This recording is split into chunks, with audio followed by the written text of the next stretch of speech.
Alam mo ba, hindi gawa ng simbahan ang Biblia? Noong unang panahon, ang Catholic Church ang nagtipon at nag-confirm kung alin ang tunay na aklat. May mga council tulad ng Council of Rome 382 AD, Council of Hippo 393 AD at ang Council of Carthage 397 AD.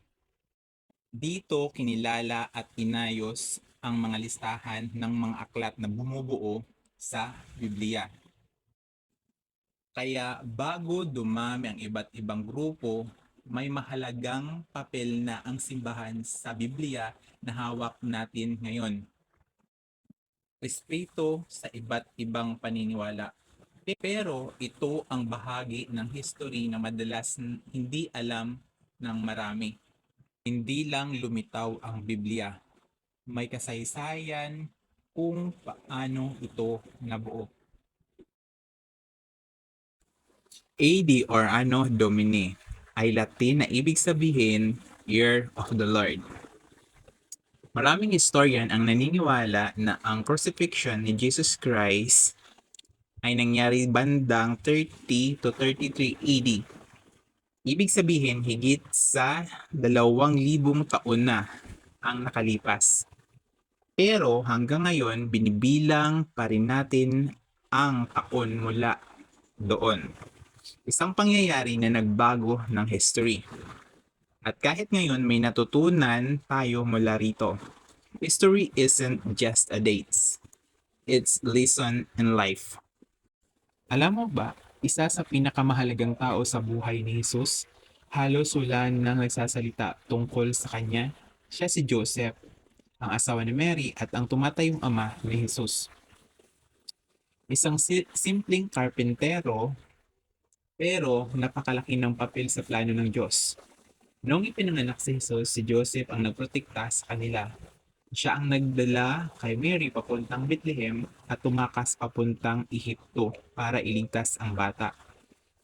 Pero napansin mo ba, habang lumalaki si Jesus, bigla na lang nawawala si Joseph sa kwento. Walang eksaktong sinabi ang Bible, pero pinaniniwalaan na maagang namatay si Joseph. Kaya noong nasa cross si Jesus, ipinagkatiwala niya si Mary sa iba. Minsan, hindi ka naman bida sa kwento pero ang dahilan kung bakit natupad ang purpose ng iba, gaya ni Joseph. Tahimik pero mahalaga.